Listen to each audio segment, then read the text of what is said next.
How do solvent cleaning and aqueous cleaning differ when it comes to bath exchanges?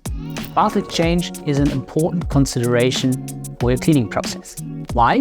Because bath exchange means time, efforts, and costs. How often you have to exchange your cleaning bath, that depends on your cleaning approach. In solvent cleaning, the oil and the solvent can be separated by the integrated distillation unit. The solvent can be reused and the oil will be disposed. This dramatically reduces the need for frequent bath exchanges. Of course, now that there is more work demand on less solvent, we can add stabilizers to increase the lifespan of the solvent.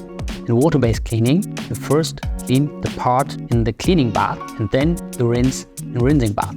With this, product carryover is possible.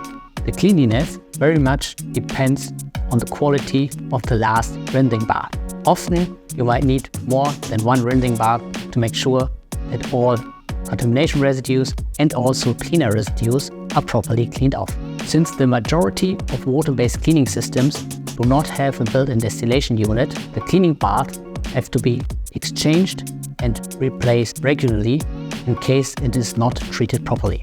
Another factor to bear in mind is that aqueous cleaning systems are often open systems. And with this we have evaporation losses which have to be monitored, measured and also compensated on a regular basis to maintain constant cleaner concentration. If you want to have a better understanding of the major differences between solvent and aqueous cleaning, make sure you watch the next video.